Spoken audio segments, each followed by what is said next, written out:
Humanity is, by and large, one of the stupidest species in the galaxy.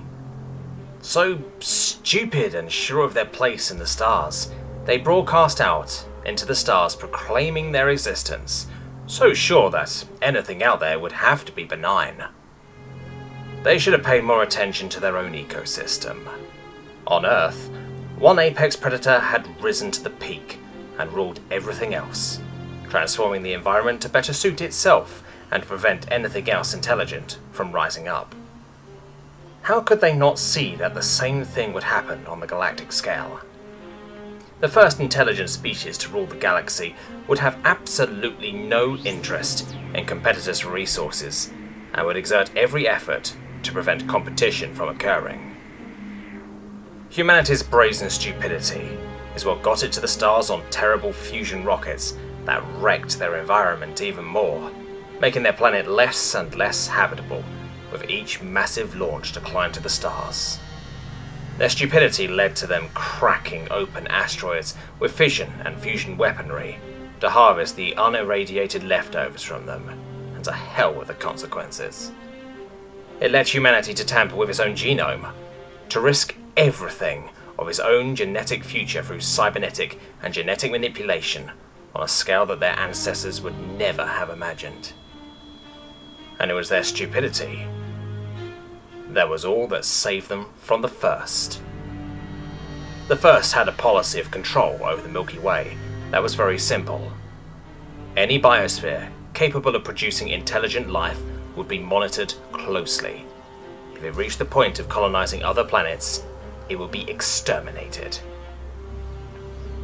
Any species that got to the point of colonizing anything except its own satellites was too great a risk at future expansion and competition. Anything that was below that would probably exterminate itself given enough time. The First saw humanity rise and colonize Mars. Once a permanent presence was established, they launched their exterminators.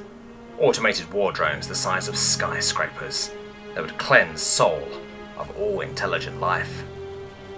Humanity unleashed fusion and fission weaponry against them, and in an impossibly fast time, they released relativistic weaponry against the First's extermination fleet. The First was shocked, but not unprepared. Humanity was not special.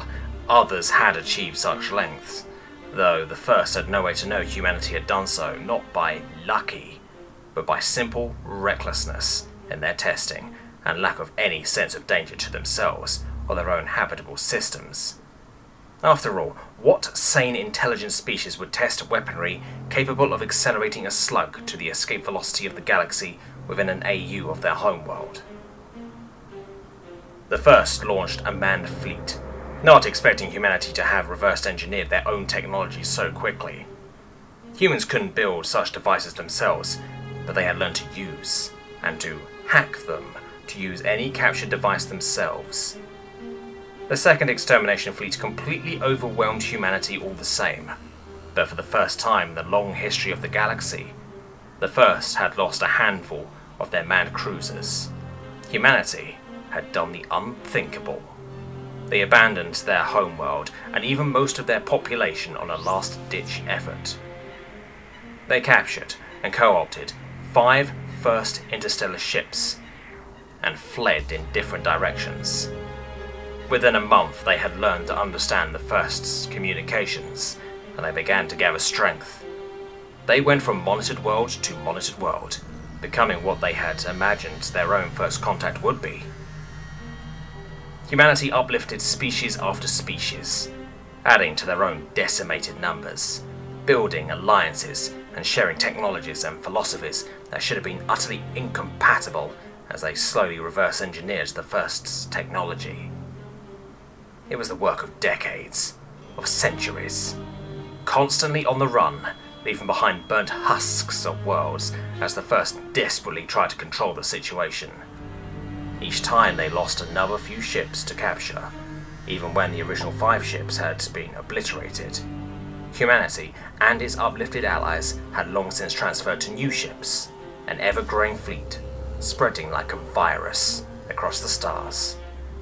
Soon, the first could not even afford to exterminate the newly rising colonized worlds, as the Human Uplift Alliance grew in strength.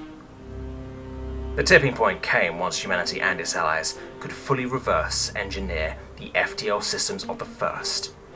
And from that point on, they could build their own ships, expand their fleets with more than just boarded and captured First extermination vessels. The First, having ruled the stars of the Milky Way for eons, found themselves slowly being pushed back on all fronts as more and more species joined together in the Alliance. In less than a century, after nearly 1,000 years running, humanity began their first real offense against the First, and shattered their fleets under the weight of numbers and righteous fury at those who would deny them their place in the stars. Now, humanity resides on Earth once again. Its surface is undergoing slow terraforming, the descendants of the plants and clones of animals that were salvaged from Earth being used to reseed it once more. It would be alien, all the same, to anyone of our day and age, but Earth lives again, and the great filter of the First has been shattered for all time.